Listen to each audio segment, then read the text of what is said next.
जीवन का अंतिम सत्य मृत्यु है, क्योंकि एक सत्य से सब परिचित है, जन्म। हर व्यक्ति जन्म से परिचित है, क्योंकि उसका जन्म हो चुका है और उससे ही लोगों को खुशी भी मिलती है। जन्म होने के बाद घर वालों को, परिवार वालों को, जो कोई भी सुनता है, सब खुशी से नाच उठते हैं। जन्म होने के बाद खुशियां ही खुशियां आती हैं। जीने में आनंद होता है। व्यक्ति प्राणी पदार्थों का मिलन होता है,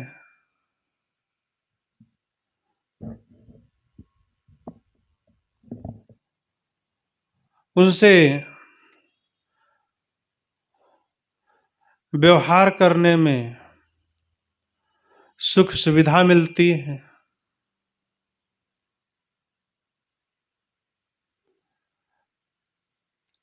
परिवार में जितने सदस्य हैं, एक दूसरे के लिए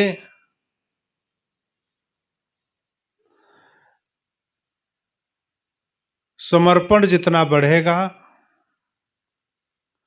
विश्वास जितना बढ़ेगा, व्यवहार में मधुरता उतनी आएगी।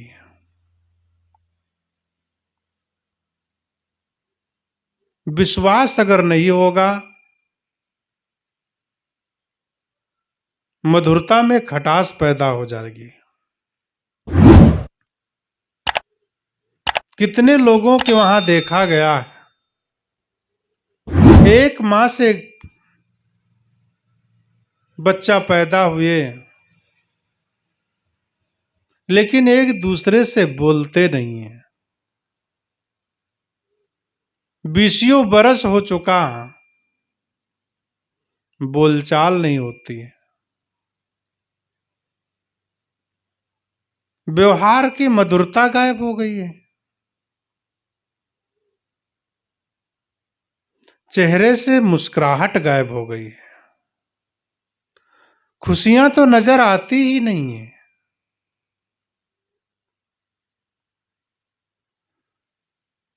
ऐसे तो किसी जानवर को यह उपलब्धि मिली ही नहीं है, हंसना। सिर्फ इंसान ही एक ऐसा है जिसे हंसी गॉड गिफ्ट है। किसी जानवर को आपने हंसते न देखा होगा। अगर जो कहीं हंसते आपने देख लिया, तो इंसान कहता है कि आज कुछ न कुछ अनहोनी होने वाली है। क्योंकि जो व्यक्ति कभी कोई करता ना हो, वह उसके जीवन में घटना घट जाए तो लोग उसे अप्रिय ही कहेंगे, और ऐसी अप्रिय घटनाएं घटती रहती हैं। इसलिए जीवन में हंसते और मुस्कुराते रहो। जन्म हुआ ही इसीलिए।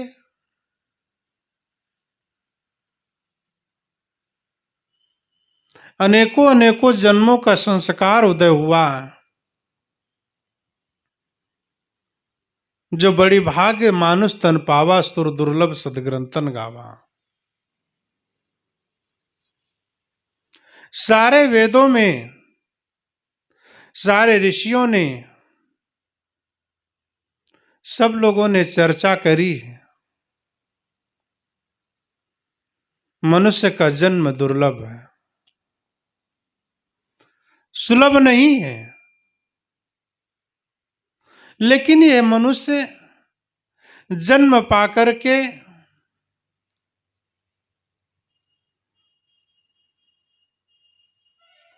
अपनी दुर्लभता को भूल जाता है।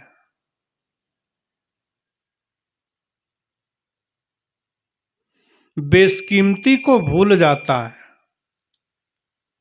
अपनी कीमत को भूल जाता है। और अपनी कीमत को भूल जाने के कारण अपनी ही बनाई मूर्तियों के सामने रोता है और गिड़गिड़ाता है।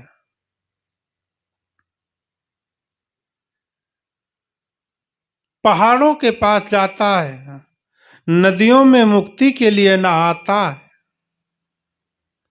झरना के पास अपने ध्यान मग्न होता है। आग में तपाता है, पानी में गलाता है, सिर्फ खुशी के लिए, शांति के लिए। क्यों? सिर्फ अपने आप को भूल जाने के कारण। अगर अपने आप को व्यक्ति पहचान जाए, वह ना भूले, अपनी शक्तियों का एहसास हो जाए,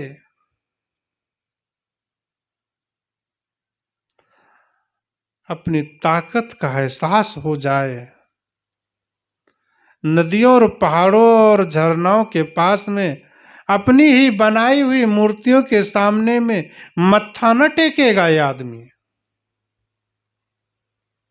उसको अपनी शक्ति को पता चल जाएगा कि इस दुनिया में अपने से बढ़कर के कोई नहीं है।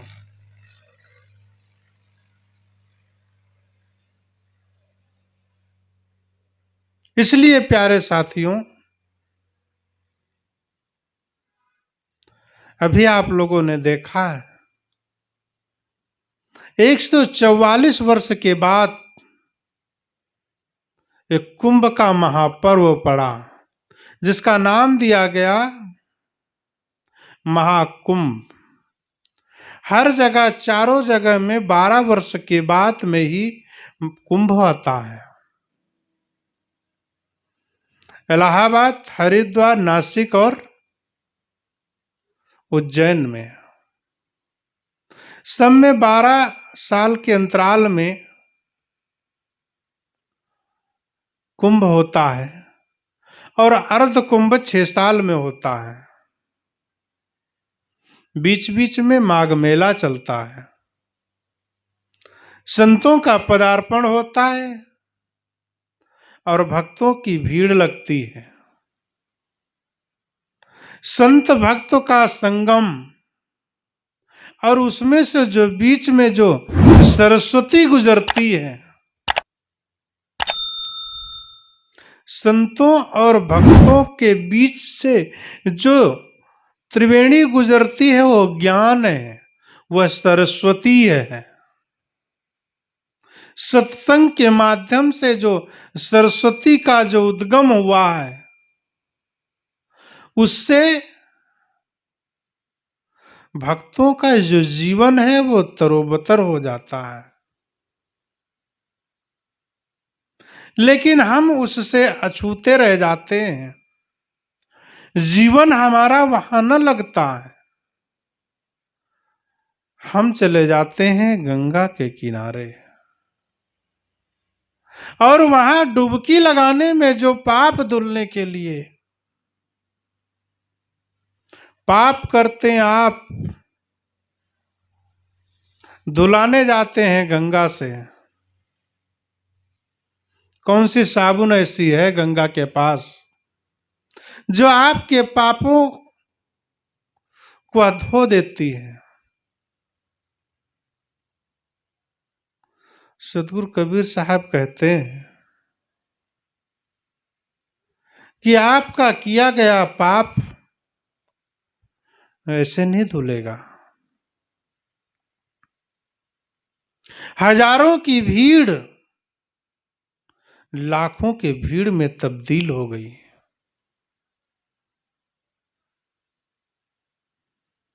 ऐसी भगदड़ की घटना हुई। जो कुछ संत कहते हैं कि वहां जिन लोगों का शरीर छूट गया, जिन लोगों के भगदड़ में मौत हो गई, वो मुक्त हो गए।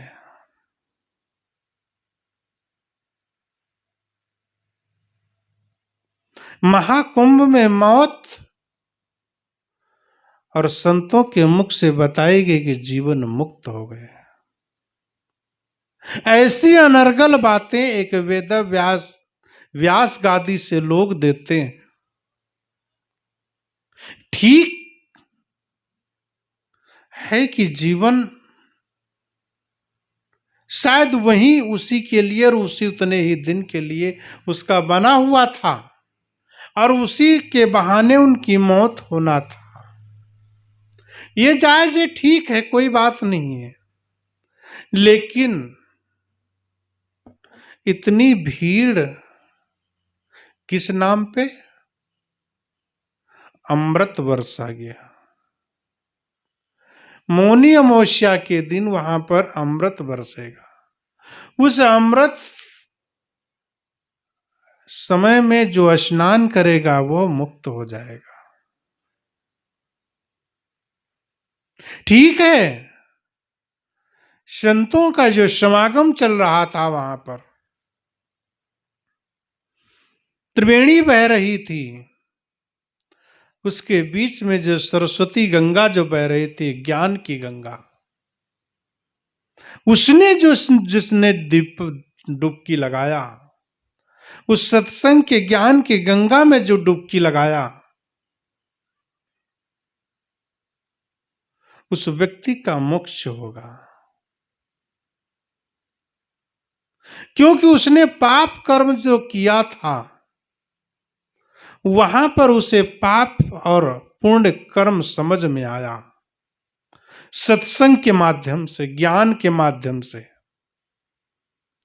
और वह समझ करके प्रायश्चित किया और वो दोबारा अब काम ना करेगा तो उसे पापों से मुक्ति मिल सकती है। और वही सत्संग, वही त्रिवेणी में वो नहा करके सत्संग ज्ञान के में वह उसके पाप धुले जा सकते हैं। लेकिन नदी में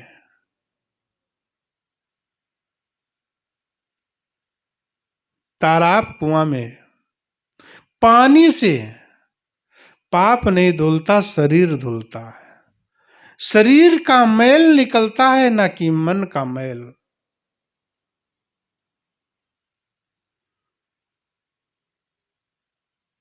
मन का मैल सत्संग से हटेगा, संतों के द्वारा हटेगा,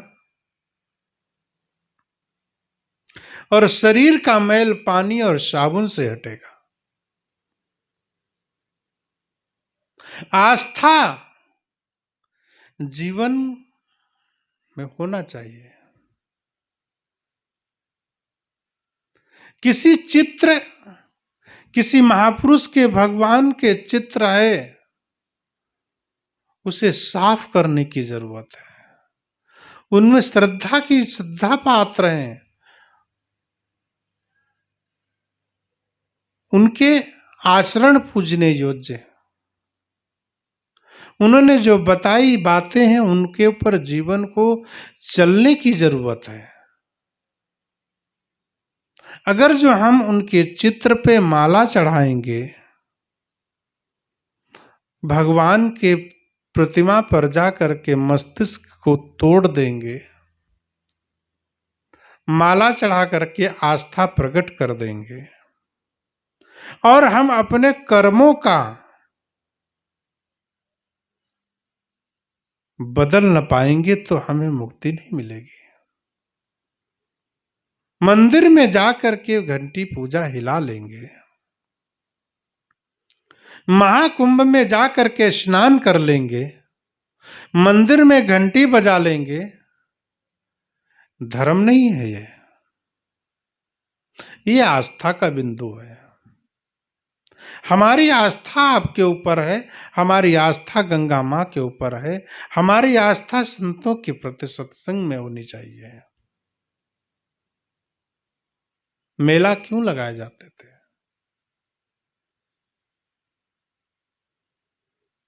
संतों का आगमन होता था, भक्तों का मिलन होता था,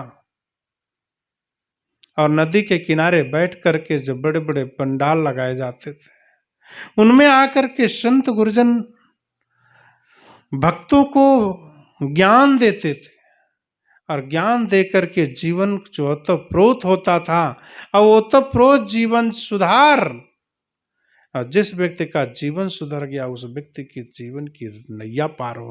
जीवन का अंतिम सत्य मृत्यु है, क्योंकि एक सत्य से सब परिचित है, जन्म। हर व्यक्ति जन्म से परिचित है, क्योंकि उसका जन्म हो चुका है, और उससे ही लोगों को खुशी भी मिलती है। जन्म होने के बाद घर वालों को, परिवार वालों को, जो कोई भी सुनता है सब खुशी से नाच उठते हैं। जन्म होने के बाद खुशियां ही खुशियां आती हैं। जीने में आनंद होता है व्यक्ति, प्राणी पदार्थों का मिलन होता है,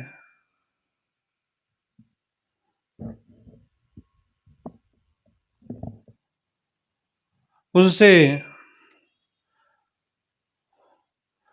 व्यवहार करने में सुख सुविधा मिलती है।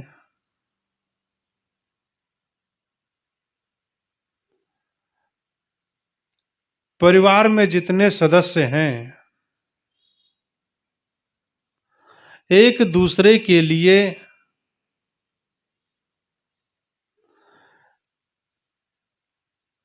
समर्पण जितना बढ़ेगा, विश्वास जितना बढ़ेगा,